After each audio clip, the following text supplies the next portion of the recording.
In questo video vogliamo parlarvi di un argomento che ci tocca tutti da vicino, lo spreco alimentare.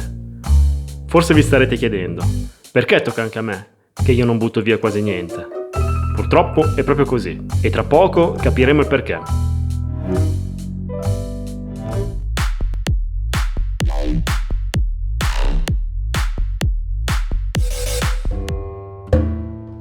Iniziamo con qualche dato sconvolgente. 1/3 di tutto il cibo prodotto al mondo viene buttato. Sono 1 miliardo e 300 milioni di tonnellate di cibo ancora commestibile all'anno. In Italia un equivalente di 11 miliardi di euro. Con questo cibo si potrebbero sfamare circa 3 miliardi di persone, cioè metà della popolazione mondiale.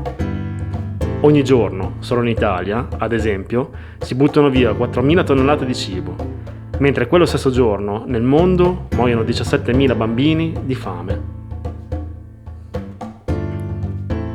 Ma lo spreco non è solo il cibo gettato. Pensate a tutto quello che si è impiegato per produrlo. 250 miliardi di litri d'acqua, quella che servirebbe a tutti gli abitanti di una grande città come New York per 120 anni. Inoltre, sempre per produrre quel cibo che gettiamo, vengono emesse 3 miliardi di tonnellate di anidride carbonica, CO2, che naturalmente incidono fortemente sui cambiamenti climatici.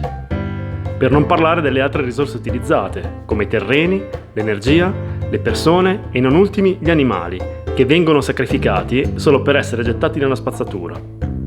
Parliamo, solo in Europa, del 35% dei prodotti ittici, un equivalente di 3 miliardi di salmoni, e del 20% della carne prodotta, 75 milioni di bovini, ogni anno.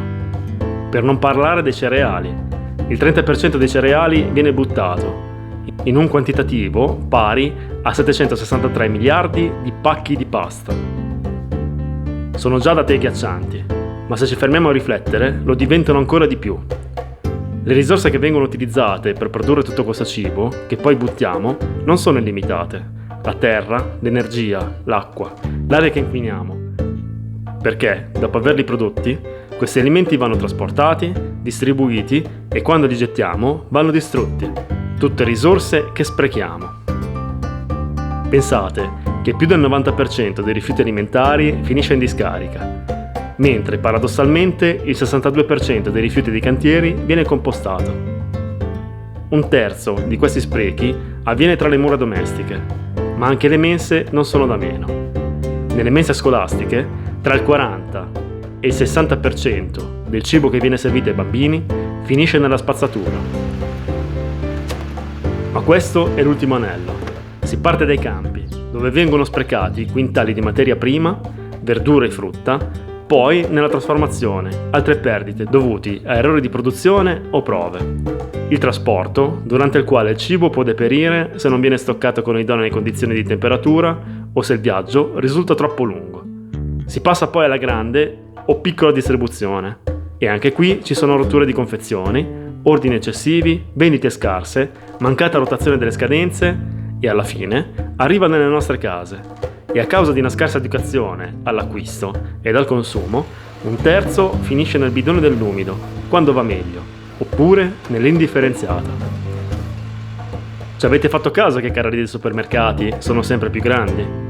Non è un servizio migliore per il cliente, ma una strategia per farci acquistare di più. Compri e il carrello non si riempie mai.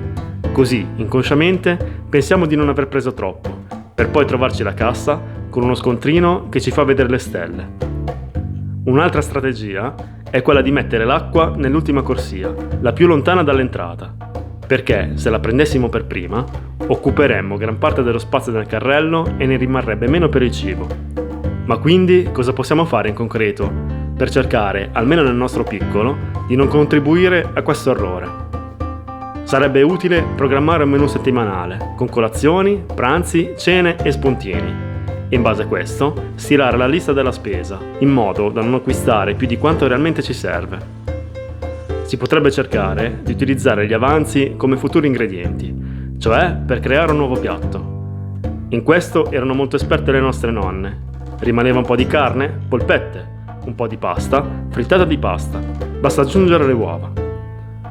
Se la frutta era troppo matura, una bella macedonia. Se ci accorgiamo di aver acquistato troppo cibo, porzioniamolo e congeliamolo. Insomma, cerchiamo di tenere il bidone della spazzatura più vuoto possibile e quando è pieno, ricordiamoci di differenziare i rifiuti, così il cibo verrà compostato e diventerà terriccio o energia pulita.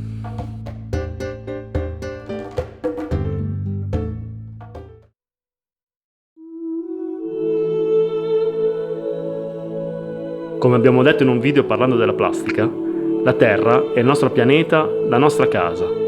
E allora vuol dire che gli abitanti del pianeta Terra sono nostri fratelli. In quale casa un figlio mangia fino a diventare obeso e uno muore di fame?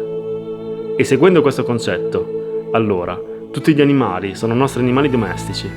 Come possiamo comprare un collare di diamanti ad un cagnolino e sterminare 75 milioni di mucche per buttarle nella spazzatura?